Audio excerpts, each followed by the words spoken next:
In the fertile land of Eden, where rivers wove through lush valleys and the air was filled with the sweet scent of blossoms, lived the first family. Adam and Eve, along with their two sons, Abel and Cain. Adam, the first man, tended the garden with a loving hand, while Eve, his partner, nurtured the new world they had been given. Their sons followed different paths. Abel, with a heart as gentle as his hands, cared for the flocks with a tender touch, while Cain, with a spirit of determination, labored in the fields, coaxing the earth to yield its treasures. Each year, as the harvest season approached, the family would gather to present their offerings to the Lord. Abel would select the finest lamb from his flock, its fleece soft and pure. Cain, with equal effort, gathered the richest fruits and the most bountiful grains from his fields. Yet, despite the love and hard work that went into both offerings, the Lord's favor seemed to rest upon Abel's gifts. As the years passed, Cain's heart began to darken. He saw the divine warmth that embraced Abel's offerings and felt a gnawing jealousy. One evening, as the crimson sun dipped below the horizon, casting long shadows over the land, Cain's frustration reached its peak.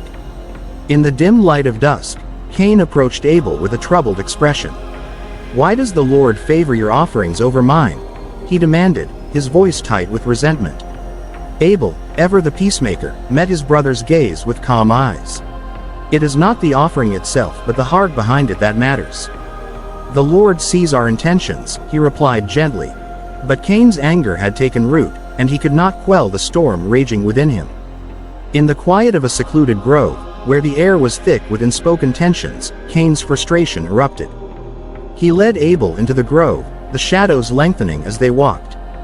The grove was silent except for the rustling leaves, and as the confrontation reached its climax, the earth seemed to hold its breath. In a moment of darkness, Cain's anger consumed him. Abel, stunned and pleading, fell beneath his brother's wrath, the tragic act echoing through the night. As Abel lay motionless on the forest floor, the first stars began to twinkle in the sky. The Lord's voice rang out, piercing through the silence. "Cain, where is your brother Abel?"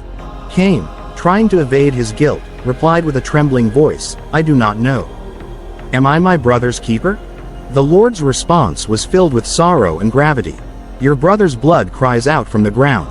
The earth, once fertile and alive, seemed to mourn, turning barren beneath Cain's feet. Adam and Eve, who had been unaware of the tragic confrontation, were devastated by the news. Their hearts ached not only for Abel but also for Cain, their firstborn, who had been consumed by envy and rage. They saw the land transform into a harsh and unforgiving place, mirroring the desolation within their son. Cain was marked by his deeds and condemned to wander the earth, a nomad in a world that had turned cold and unwelcoming. The land that once responded to his efforts now yielded nothing but dust and emptiness. His days were filled with the echoes of his brother's laughter and the haunting memory of his betrayal.